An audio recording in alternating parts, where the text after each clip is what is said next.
My name is Christopher Broom.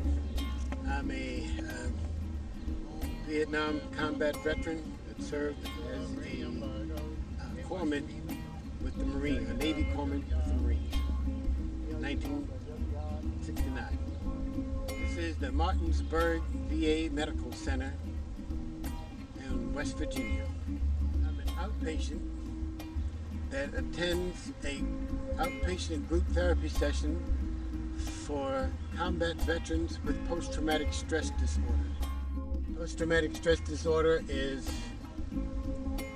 an affliction that takes place when confronted with a severe and intense trauma that usually involves the potential of your death, and it usually involves the destruction of whatever we thought were our security systems.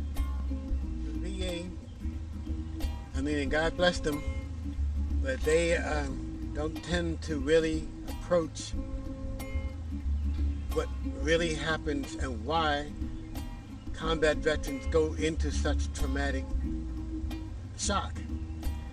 And the basic problem is when you lose the sense of security, when you lose what you decide what's going to protect you in the day-to-day world, when you lose that and you lose it instantly, you also tend to lose your sense of humility and your sense of compassion.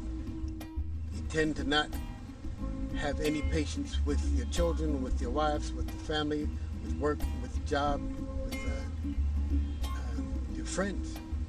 So you tend to isolate. What they're trying to establish is a reconnection, a direct reconnection back to their sense of humility, back to their humanity. We're trying to get them to reestablish in their lives compassion, the thing that's been missed. And we try to, and that is what will enable them to love again. It's not coming from a PhD. It's not coming from a social worker. It's not coming from somebody that went to school and learned theories. It's coming from ourselves. We're benefiting from this, and most of the guys, they're hearing for the first time other people who are going through the same stresses that they are, and yet are coming up with some solutions, coming up with a way to resolve it. And I think that's what gives them the greatest amount of hope, which is probably something that they have not had, or that we have not had in our lives for a long time. Not to mention the camaraderie, the same kind of camaraderie that we had when we were in the bush, when we were in a combat situation where we trusted and completely depended on whoever was next to us. We haven't had that since, until these kind of groups here, when we start talking about our truths, what we really are afraid of, and how to cope with it. Most VA programs or any other federal program, they can't or they won't take credit for the fact that they are the ones who took away our sense of humility and our sense of compassion when we were trained to kill. So, for the most part, most of us have found out that we cannot cope in any kind of harmonious way with society. And most of us don't know why. We don't have an understanding for it, and the VA can't tell us that it's because they took that away from us and never, what they call debriefing. They never put it back into us after we finished our military combat service. So we went out into the world, killers. We went out into a world that didn't accept us. For Vietnam veterans, we came back hated. They used to throw eggs and tomatoes at us when we got off the plane. That even increased the hate because there was no appreciation, there was no recognition for the service that we had done until lately, and when it's become popular now. So it's one of the reasons why some people, some representatives from the Department of Defense are very interested in this article that I wrote, what they're not telling us about PTSD. The Department of Defense is interested in it, but they can't do anything about instilling a program that's about redeveloping a sense of humility and compassion back in the veterans who are returning back from Iraq and Iran and overseas or from any combat situation, because that means that they would have to acknowledge that they took it away. So the Department of Defense, I think that they're sort of willing to at least address that, but they have to take it to Congress. And from what I'm hearing, Congress doesn't. They don't even want to hear. They don't even want to hear anything about it. So we're working at a grassroots level. We're working from just the common, ordinary, everyday veteran who got exposed to this kind of understanding and has benefited from it, and they tell their friends and the facilitators and the social workers and the psychologists they're hearing about this, and they're sending more people to hear this, and it's really starting to grow. I mean, what we're trying to do now is I've been invited to speak at the Baltimore VA Center, and then we're going to approach the Washington D.C. VA Center, but it looks like we already have an avenue into the Tuskegee, Alabama VA Center. So things are looking pretty good. The main reason why it's resonating with the veterans is because there's a sense of camaraderie. There's a sense of trust.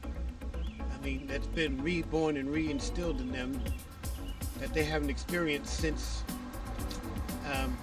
being in combat situations. There's a sense of they won't be judged, that we won't be judged by our fellow veterans, that we won't be laughed at or put down or or felt or made to look as though we're weak or that we don't have or that we're cowards. And that's probably one of the greatest fears that a veteran has. One of the benefits that are coming out of this program is that these are veterans helping each other. A lot of veterans feel that they're not understood by anybody who hasn't been in a combat experience. So their families, their wives, their children, their pastors can't understand their grief, their anguish. And a lot of veterans can't even articulate it. They can't even express what they feel is really wrong with them. They really don't know what's wrong with them. Why are they feeling such anxiety? Why are they constantly feeling hypervigilant? Why are they constantly in a state of depression? Why are they seeing things in black and white? Why do they have what the hierarchy calls cognitive distortions? Why do they view the world so incorrectly, so off balance? Well, they're getting those answers. I mean, somebody with a degree can tell them, but it just doesn't, it's not appreciated. It's not taken in. Like when somebody with a combat experience who's been through it can explain that. Can explain, yeah, I've been through that. The fire that you saw is a fire that comes out of the Vedic sciences. It's not religion. It's not a cult. It's pure, genuine science. And it has to do with the purification of the atmosphere. Helping to purify the atmosphere and actually cleaning the atmosphere, it means that that atmosphere no longer is toxic. And it has a confined area. I mean, it has an area that I think is up to a 1 mile radius that it actually has that effect. So it makes the trees able to take in more oxygen, take in more nutrients, but it also makes our minds capable of relaxing, which is the number one primary symptom of PTSD. We can't relax, we can't be still, we have to have a mission, and we will generate a mission even if it means arguing with somebody over nothing. What this fire does is it just makes you feel calmer. Talking about it doesn't have half the impact as experiencing it for yourself.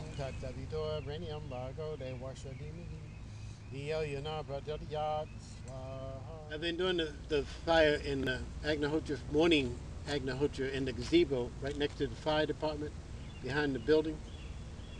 And not only did I have to get the permission from the police department and permission from the fire department, but they are the ones who insisted that I get permission from the chaplain to do it. About 2 months of doing this every day, every morning, the chaplain, and there's the chaplain. That's him. Chaplain came to me to say, he says, whatever you're doing out there is working. The crime rate is down here. The effect that I've seen directly, the patients. I mean, we're so easy to trigger. I mean, our threshold for hostility and anger is really low. It doesn't take but that much. These guys are coming into these groups and crying. They're pouring their hearts out. They're telling their truth for the significance of this hat. First of all, this is a Navy corpsman's hat with a Marine insignia. The thing is, I enlisted in the Navy because I thought I was being slick and not get drafted by the Army and sent to Vietnam. And I didn't know at the time that when Marines go into combat, they take Navy corpsmen with them. So not only did I go into combat, I went with the Marines with the search and destroy unit, which they go looking for the trouble. But that's who I went with. I'm writing this letter by request of Christopher Broom. I have had the privilege to have Mr. Broom as a patient while working at the PTSD Center at the Martinsburg Veterans Administration Medical Center. I've observed Mr. Broom facilitate a positive treatment environment. He is an inspiration to many patients. His conversations and speeches in groups often carry the themes of compassion and humility. These two topics have served an inspiration to others as they try to reconnect to the person they once were before war. Mr. Broom displays leadership ability. I have observed him reach out to others with compassion and continually strive to be an example of a humble servant. He is an important person in our outpatient treatment program. He has a great deal of depth to our conversations as the patients strive to be in recovery from their traumatic experiences. It has been enriching to have a patient like Mr. Broom participate in programming. Sincerely, Jennifer Riley, MSW, LGSW. Says they call me Doc, and that's what they call me. I mean, it's a very high respect that they give to corpsmen that comes from Marines or Army or any infantrymen that's been in combat. Because it's the Navy corpsmen, it's the corpsmen that save their lives. I mean, they put their lives at risk to go save them. So they're very, very deeply appreciative.